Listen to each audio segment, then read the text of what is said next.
Can you hear that? That clicking is coming from my chain sliding over the cassette on my bike because I've installed the chain upside down and inside out. It doesn't sound good, doesn't feel good.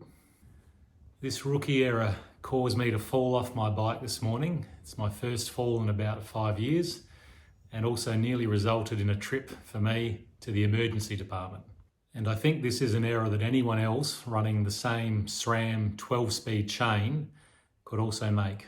I've been running a waxed chain setup on my bikes for several years now, mostly to reduce the oily chain kiss on my right leg and right sock, but also because of the reported performance and longevity benefits. The downside of using a waxed chain is that you have to disconnect the quick links, take the chain off your bike, wipe the chain down, immerse the chain in molten wax, and then reassemble the chain afterwards.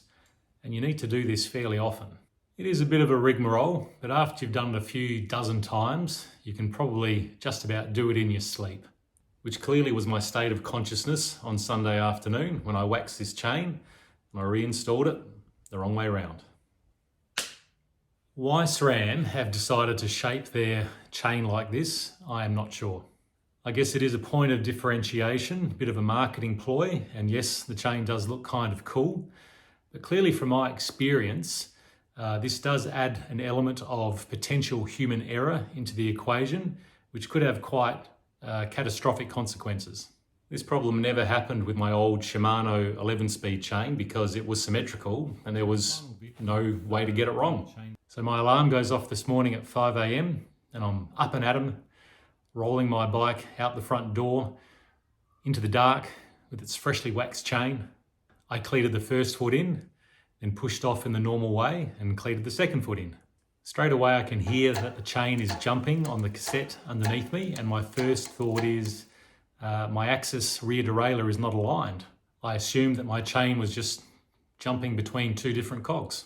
Or I thought perhaps that one or two of the chain links still had a wax bridge on them and were not bending and pivoting to roll around the cogs. Either way, in my sleepy haze, I assumed that the situation would right itself. It didn't. I kept trying to pedal, but there was no power transmission to the rear wheel. I tried changing gear to a larger cog, and this just made the slipping worse. The harder I pedaled to try and get the chain engaged, the more it slipped. Over the course of about 3 seconds, the bike came to a complete stop. At this point in the dark, confused as to what was happening, and what I could do to rectify it, I had a split second to decide whether to try and uncleat or to reach my right hand out. Instinct took over, out goes the right hand, and I braced for impact. I hope that the thud on the ground, my swearing, and the jangling of me trying to uncleat both of my feet while lying sideways with the bike between my legs didn't disturb the neighbours too much.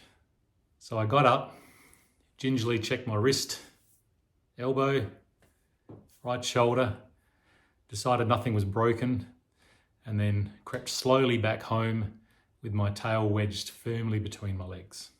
So yeah, for a rider of 10 years experience, this was a pretty stupid mistake to make in the first place.